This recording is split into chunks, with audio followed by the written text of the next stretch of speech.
Today I fucked up by paying a vet $667.39 to tell me my dog had to take a shit. We have a border collie puppy. Good dog. My wife fed him breakfast and he threw up a little while later. She felt bad so she made him some human food to settle his stomach. He ate all of that and then threw that up. So then she made him some special human food for his stomach and the vomiting. He puked all of that up. She is very concerned so I take him to the vet. I wait an hour and 45 minutes to get seen. The vet is sure that he ate a toy or something and has a blockage. Vet gives the dog an 4 so he is not dehydrated and has nutrients. Then they take the dog for an x-ray. X-ray comes back. Dog's colon is huge. No blockage. He is literally just full of shit. Apparently he was puking because there was no more room in his stomach to hold food. Vet was wrong about the blockage. Didn't need the 4th either. Dog is fine. Too long didn't read. Today I fucked up by paying a vet $667.39 to find out my dog and my vet are both full of shit.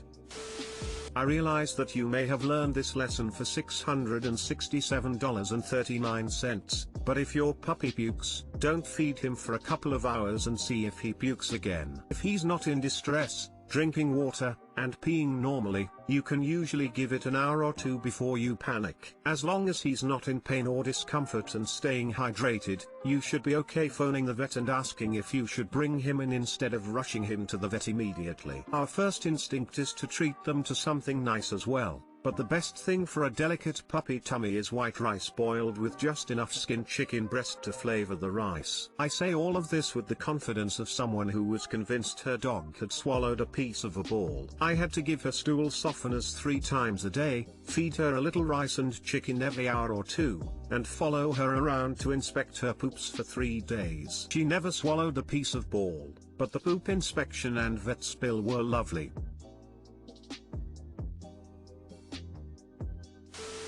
My dog swallowed one of those small rubber bouncy balls you get for a quarter or if a machine. It was my fault for playing with him with such a small object. Anyway, take him to the vet and he tells me he'll probably pass it, but in the same breath tells me a story of another dog that swallowed something and the owner opted to let nature take its course and the dog passed away. So he scared me into paying $3,600 for surgery. Would he have shit it out? Would he have died? Who knows? The moral of the story is it could have been worse and I own a $3,600.25 bouncy ball. My best friend's dog played mind games with her with a bouncy ball like that. Somehow her dog got a hold of one. She assumes her niece left one or the dog found it in the yard. He isn't sure how he got it, but every once in a while through the day, he'd walk into another room and she'd hear that bouncy noise on her hardwood floors as he dropped it from his mouth. By the time she walked in the room to figure out what made the noise, the ball would roll into a corner or near a wall or under something. The ball was small enough that she never saw him pick it up in his mouth. She swore she must be hearing things. She mentioned it to me when I came over one day. Her dog walked away from her into the kitchen where I was and dropped the ball. I grabbed it and laughed my ass off. Apparently her dog had been doing this to her for months. He never swallowed it and somehow managed to store it somewhere she never found it when cleaning. You didn't fuck up. You had no idea what was wrong with your sick dog and so you took it to a trained professional to be sure it would be okay. The vet didn't fuck up. The vet reasonably guessed the dog was blocked up by a foreign object and then did a test to confirm or deny the guess, and the test confirmed the blockage and denied the foreign object. The 4th-based hydration is good for any colon blockage. You're pissed you spent so much money. I get it. I've spent thousands on my pets and sometimes for tests that felt 100% unnecessary. But no one fucked up here. We have had dogs come in with a GI blockage, but we couldn't perform emergency surgery that minute. After a couple hours on 4 fluids, sometimes their system will start working again and whatever is holding things up will start to move along. They still need to be monitored, but occasionally we have been able to avoid surgery. This is certainly not the norm, though. Your vet did exactly the right thing, and you paid them significantly less than you would have if this situation had happened in human medicine with no insurance. Also, your dog most likely did need the 4th, as overeating can directly lead to dehydration. Please don't brag about your vet being wrong. They weren't wrong. Diagnostics were required, and performed. Veterinarians don't have a crystal ball, and our dogs cannot tell them where it hurts. Plus they just kept feeding the sick dog over and over again, and so it just vomited and vomited. Dogs don't normally have massive colons, right? This doesn't even sound like nothing.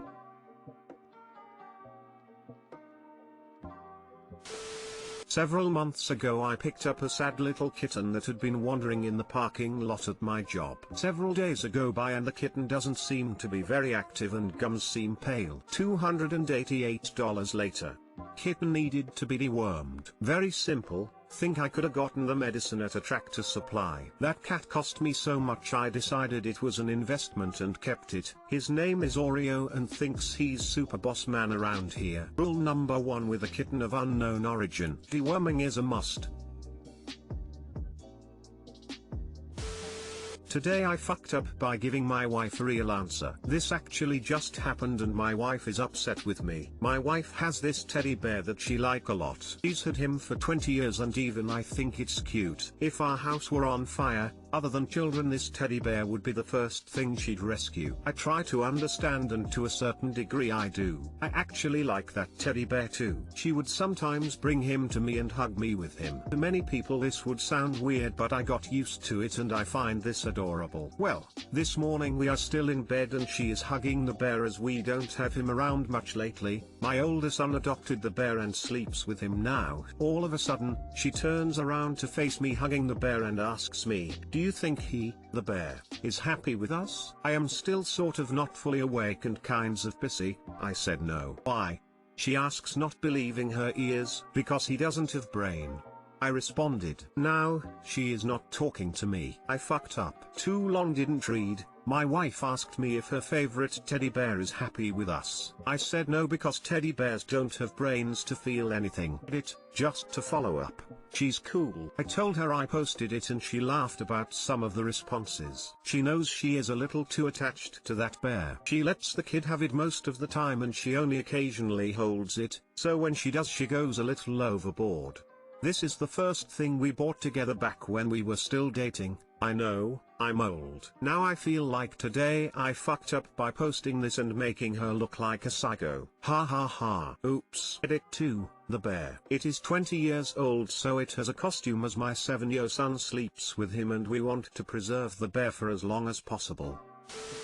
I think really she was asking, do you think we have a happy home? A happy home even a teddy bear would enjoy being in. Just my thoughts. Yeah, I agree with this. Sounds like perhaps she wanted confirmation that Up is still having a good time with her. I think it's sweet that you indulge your wife this teddy bear. Good luck with the recovery from this one. Hopefully she realizes she's being a little silly and you were grumpy about something else. Thank you. I've added a follow-up edit to the post. Some people in the comments section are kind of mean, like I was with my initial response. Damn, now that I think of it, it was mean of me to post it. But in all fairness, I sometimes enjoy her little obsession with that bear. Is this how the script to TED was thought of? I have a medication I take for migraines that makes me less than lucid. One time I started crying because I was afraid my husband had forgotten I'm a pretty princess. I didn't want to ask him because he was working, so I just sat around being sad for an hour until he was off so I could make sure he remembered. ETA, husband did remember, so all was good. I can relate to your wife lol. I'm a married 27-year-old guy with a 3-month-old son too. I still have my teddy bear, Bigfoot is his name, on our bed. He stays at the foot of the bed but I sometimes use him as a pillow for nostalgic reasons as I've had him for 25 years now. Still the most important thing I own for sure. No way would I let my son have him though.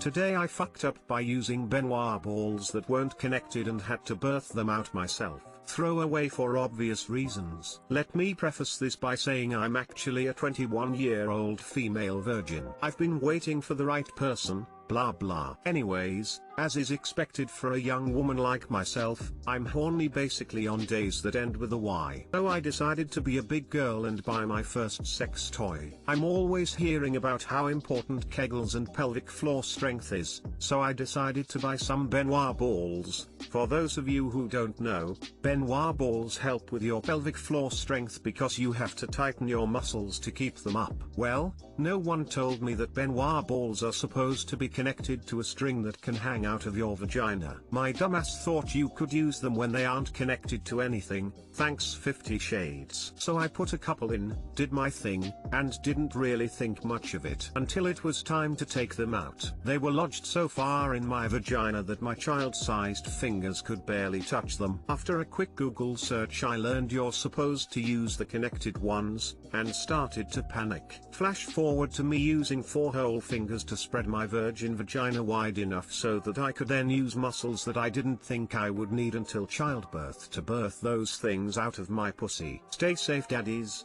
and use connected Benoit balls. Too long didn't read, I used Benoit balls that weren't connected because I was horny and had to give birth to them in my bathroom. Edit. Thank you everyone for your hilarious comments. Not sure why I got the wholesome award when it involved sex toys and weed, but hey, I'll take it. Edit 2, I forgot to mention in the original post that I was high when all of this occurred, and in the writing of this post lol.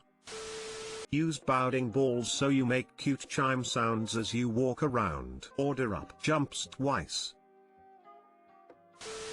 So, your balls finally dropped? Oh damn it. Let this be a valuable lesson, do not take any sort of advice from 50 Shades of Grey. It somehow against all odds manages to get everything about sex and relationships not just wrong, but literally the dead opposite of right. I'm sending this to my friends lol. Update, one of my friends responded with, on the back end at least she didn't have them fall out on the floor in the middle of fucking Costco and have to explain what that sound was to her grandma. This sounds like the beginning of another Today I Fucked Up story, and I think we would all like to hear it.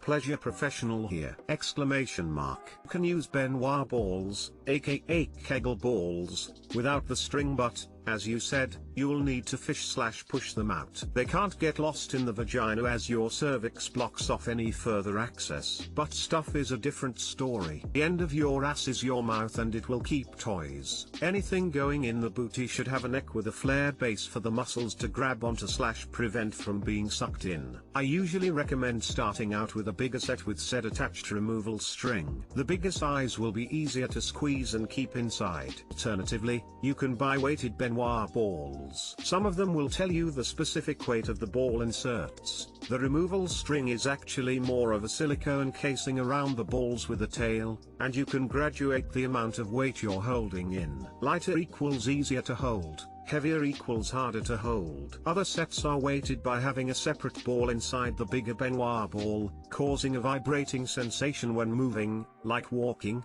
exercising, etc. Benoit balls are essentially a vaginal workout and can be used for better control of orgasms, vaginal muscles and bladder control. I hope I could learn y'all a thing or two and potentially help. Don't give up op, you just gotta get a set that will better suit you! Exclamation mark. The end of your ass is your mouth, fearful face.